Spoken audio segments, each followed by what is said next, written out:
மனநலம் பாதிக்கப்பட்ட நபரை அடித்தே கொலை செய்து புதைத்த கொடூரம். மனநலம் பாதிக்கப்பட்ட உங்கள் மகன் காணவில்லை என கூறி அவர்களது பெற்றோர்களுடனேயே தேடி நாடகமாடிய அவலம். புதைக்கப்பட்ட இளைஞரின் உடலை தோண்டி எடுத்து உண்மையை அலசிய காவல்துறை.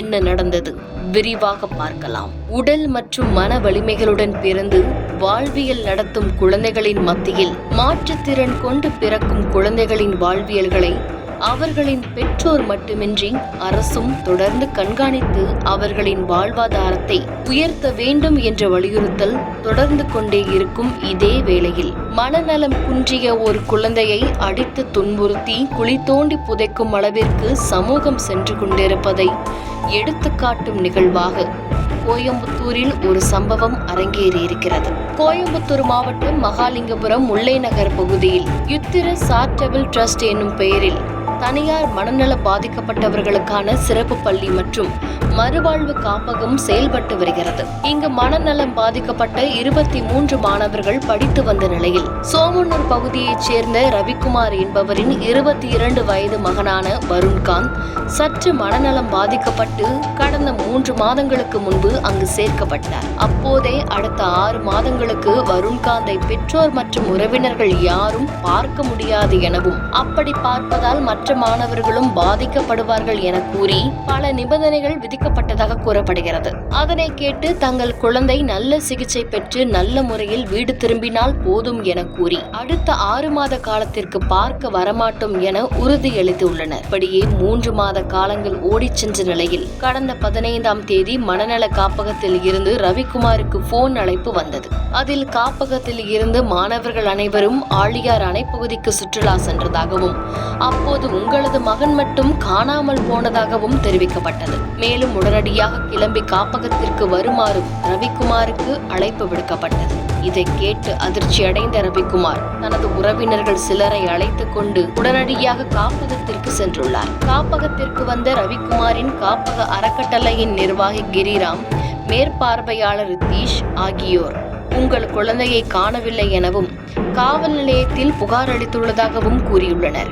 மேலும் ஆழியார் அணை பகுதியில் வருண்காந்த் நடந்து செல்வது போன்ற சிசிடிவி காட்சிகளையும் ரவிக்குமாரிடம் காட்டியுள்ளனர். மேலும் நாமே வருண்காந்தை தேடுவோம் எனவும் கூறிய காப்பக உரிமையாளர்கள் தேடுவதற்கு நாங்களும் உதவி செய்கிறோம் என கூறியுள்ளனர். இதையடுத்து ரவிக்குமாருடன் இணைந்து காப்பக உரிமையாளர்களும் வருண்காந்தை தேடினர். எங்கு தேடியும் வருண்காந்த் கிடைக்காததால் காப்பகத்தில் உள்ள சிசிடிவி காட்சிகளின் தரவுகளை ஆய்வு செய்யலாம் என ரவிக்குமார் கேட்டபோது 2 நாட்களுக்கு மட்டுமே சிசிடிவி காட்சிகள் பேக்கப் இங்கு இருக்கும் என காப்பக உரிமையாளர்கள் தெரிவித்தனர். மேலும் காப்பக நிர்வாகிகளின் மொபைல் எண்கள் சுவிட்ச் ஆஃப் செய்யப்பட்டிருப்பதும் ஆழியார் அணை அருகே வருண்காந்த் செல்வது போன்று காப்பக உரிமையாளர்கள் காட்டிய காட்சிகளும் ரவிக்குமார் மற்றும் அவரது உறவினர்களையும் சந்தேகமடைய வைத்தது.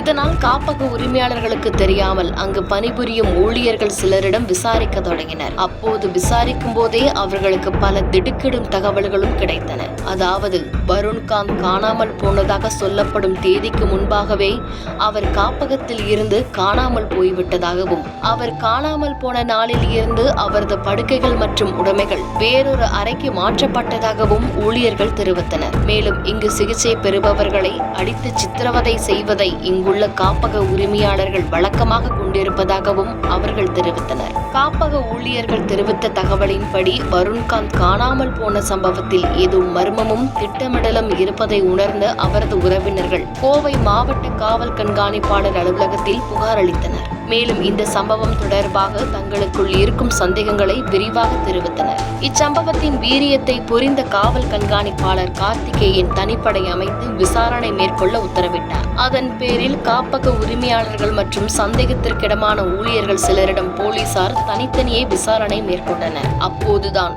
கடந்த 11ஆம் தேதியே வருண்காந்த் காப்பக நிர்வாகிகளால் அடித்து துன்புறுத்தப்பட்டு கொலை செய்தது தெரிய வந்தது. மேலும் உயிரிழந்த வருண்காந்தின் உடலை நடுப்புனி நாகூர் காட்டுப்பகுதியில் உள்ள காப்பகத்திற்கு சொந்தமான இடத்திற்கு எடுத்துச் சென்றதும் தெரிய வந்தது. இதை கேட்டு அதிர்ச்சி அடைந்த போலீசார் காப்பக அறக்கட்டளை நிர்வாகியான கிரிராம், மேற்பார்வையாளர் ரித்தீஷ் மற்றும் ஊழியர் ரங்கநாயகி ஆகிய மூவரையும் கைது செய்து தொடர்ந்து விசாரணை மேற்கொண்டு வருகின்றனர். அவர்களிடம் மேற்கொள்ளப்பட்ட விசாரணையில் அடித்துக் கொல்ல கொல்லப்பட்ட வருண்காந்தின் உடல் சாக்குப்பையில் அடைக்கப்பட்டு காப்பக உரிமையாளரான கவிதாவின் வீட்டில் புதைக்கப்பட்டது தெரியவந்தது. இதையடுத்து பொள்ளாச்சி சார் ஆட்சியர் விஸ்வநாதன், வட்டாட்சியர் வாசுதேவன் மற்றும் பொள்ளாச்சி காவல்துறை துணை கண்காணிப்பாளர் சிருஷ்டி சிங் ஆகியோர் தலைமையில் வருண்காந்தின் தந்தை ரவிக்குமார் முன்னிலையில் வருண்குமாரின் உடல் தோண்டி எடுக்கப்பட்டு பிரேத பரிசோதனைக்கு அனுப்பி வைக்கப்பட்டது. இதையடுத்து கைதான மூவரையும் நீதிமன்ற காவலில் அடைத்த போலீசார் இந்த சம்பவத்தில் மேலும் யாருக்கெல்லாம் தொடர்புள்ளது, இது போன்ற குற்றங்கள் இதற்கு முன்னாலும் நிகழ்ந்துள்ளதா என்பது குறித்து தொடர்ந்து விசாரணை மேற்கொண்டு வருகின்றனர். கொண்டுட்டாங்கிற மாதிரி தகவல் வந்துங்க. அடித்து துன்புறுத்தி சிரமப்படுத்தி கொண்டுட்டாங்கிற மாதிரி தெரிஞ்சுதுங்க. அதுக்கு முன்னாடி இப்போ கைதாக இருக்கிறவர் எங்கள் கூடவே எங்களோட எல்லா ஆக்டிவிட்டீஸ்லையும் கலந்துட்டு எங்களுக்கான தேடுதலை அவரும் சேர்ந்து செஞ்சுட்டு இருந்தாருங்க. கடைசியில் பார்த்தா அவர் எங்களை முட்டாளாக்கிட்டு இருந்திருக்காருங்க. முட்டாளாக்கினதும் இல்லாமல் எங்கள் குழந்தைய கொண்டு இந்த அளவுக்கு எங்களை சிரமப்படுத்தியிருக்காருங்க. இன்றைக்கி நடுப்புலிங்கிற கிராமத்தில் அவங்களோட சொந்த தோட்டத்தில் புதைச்சிக்கிற மாதிரி தகவல் வந்ததுங்க. இப்போல்லாம் நாங்கள் எல்லோரும் இங்கே இப்போ பார்க்குற அது உண்மைங்கிறது நிறுவனமாகிடுச்சு. திரும்பி இப்போ எங்கள் போஸ்ட்மார்ட்டம் எங்கள் குழந்தைகளை ஹேண்ட் ஓவர் கொண்டு வந்திருக்காங்க. எங்கள் சொந்த ஊரான கரவலிமாவட்ட கிராமத்தில் குழந்தைய கொண்டு போய் நாங்கள் நடக்கின்றோம். இது இன்னொரு வாயில் என்னன்னா, இந்த 25 குழந்தைகளை காப்பாற்றுறதுக்கு எங்கள் குழந்தை உயிரை விட்டுருக்குன்னு தான் நாங்கள் சொல்ல முடியும். ஒரு மனவளர்ச்சி கொண்ட ஒரு குழந்தையை எப்படி பார்க்கணும்னு கூட தெரியாமல் இந்த அளவுக்கு கடுமையான முறைகளை நிறுவனத்துக்காங்க.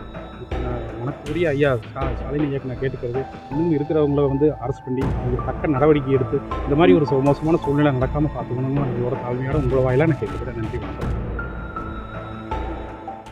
செய்திகளை உடனுக்குடன் தெரிந்து கொள்ள கீழ்கண்ட கேபிள் மற்றும் டிடிஹெச் நெட்வொர்க்குகளில் எம்நாடு செய்தி தொலைக்காட்சியை காணுங்கள். பாதகம் செய்பவரை கண்டால் நாம் பயம் கொள்ளலாகாது பாப்பா. மோதி மிதித்துவிடு பாப்பா, அவர் முகத்தில் உமிழ்ந்துவிடு பாப்பா.